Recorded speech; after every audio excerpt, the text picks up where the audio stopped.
Hey everyone, my name is Ben and you're listening to a daily dose of English. This is a short, simple podcast that you can listen to every day to improve your English. You can find the transcripts for all episodes and more on benslanguagelab.com. I'm glad you can make it today. This episode, we're going to be talking about open source. In this episode, I forgot a word there. In this episode, we're going to be talking about open source, which is something that you might have heard before, but unless you are into computers or you are into technology in general, you might not really know what it is, and that's totally reasonable. So the source code refers to like how something is written on a computer, rather, of course, is the code for like a program or how something works. And so like its definition is that it's an open source that means that you can see it. It is open. Anybody can see what's going on inside the program. And like, because most people are never going to see that on most programs. So pretty much any program that you use, unless you're a programmer, you've probably never seen the code, which is totally reasonable. You're not a programmer. But for many of those, you probably can't see the code, even if you wanted to. Even if you wanted to go look at the code, you couldn't. It's hidden or it's closed. And this is also known as proprietary, if I can speak. And that means that some company or person maintains exclusive control and knowledge over it. Open source is code that anybody can inspect, modify, and enhance, potentially. Some things you can't just like change it and everybody suddenly has it changed.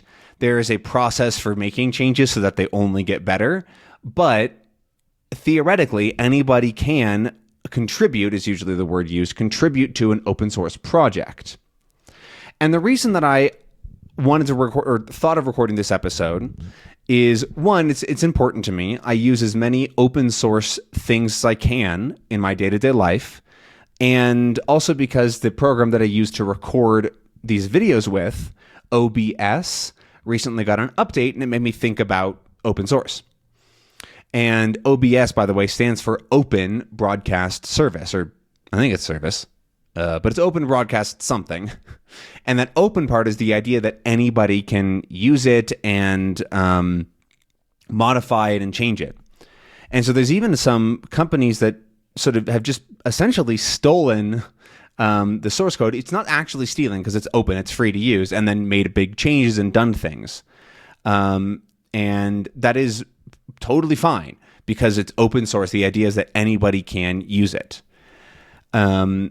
And there's a lot of great things about open source, even if you're never going to be a programmer. One of the biggest things is actually just like security, because it might seem less secure if something is open, but in almost all cases, having potentially thousands of very good programmers looking at something and trying to find the problems and understanding what's happening can actually be really, really good for security. It also means that if you're going to like publish the source code, it has to be like you follow good secure practices, or else people are going to be like, hey, that's not good. You shouldn't do that. Right? A common example is that when you're building a program, it often doesn't matter how secure it is because maybe you're just going to use it or whatever. And so you might what's called hard code things so it's just a direct link to something, or it's a key or something like that is important to keep hidden. And you can just hide that if it's closed source. But if it's open, which is not good because somebody could get access to it in some workaround.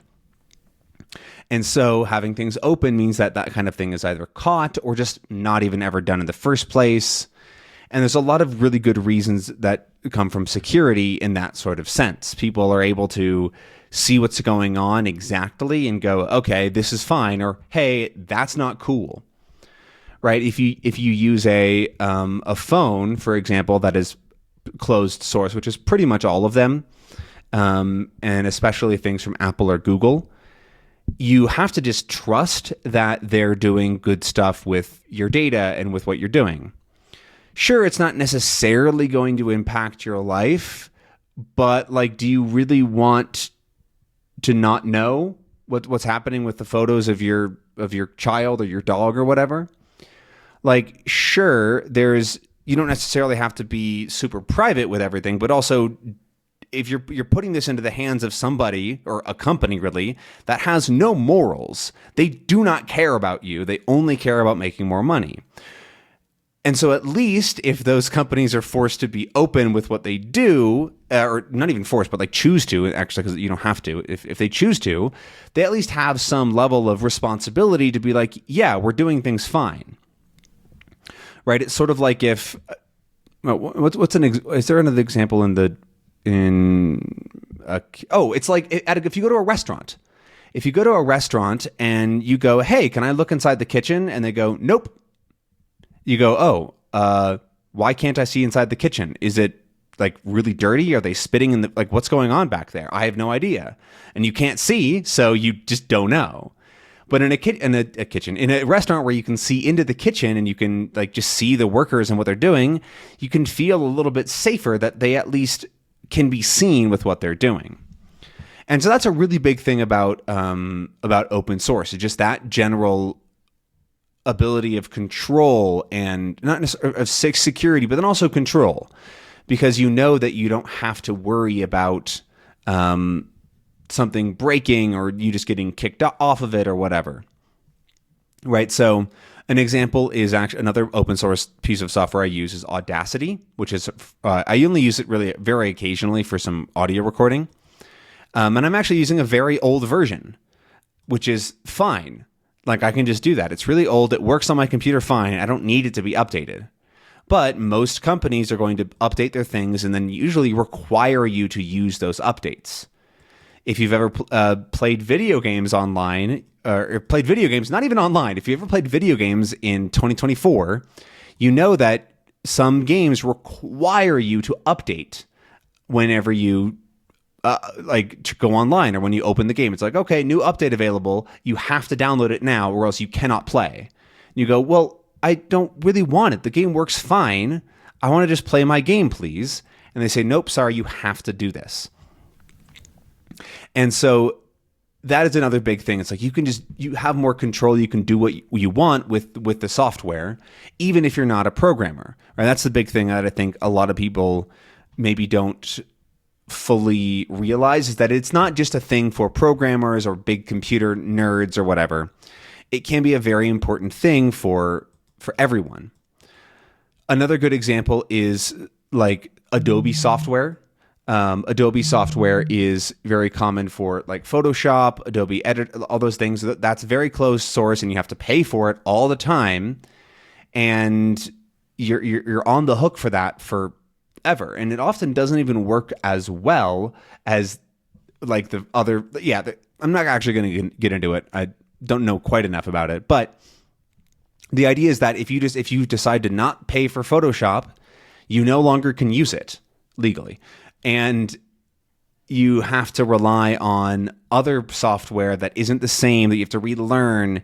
And so you just have to be okay with that. So if Adobe decided to suddenly raise the price of everything so that you couldn't afford Photoshop, you can't use it. You can't just say, no, I want to use the version from 2014 that I bought in 2014. They'll be like, nope, you can't do that, which they can legally do, which is all messed up. Anyways, that's sort of, I guess, the rundown of open source. I don't really have a ton else to say on it. There's a lot more things that I would recommend it for.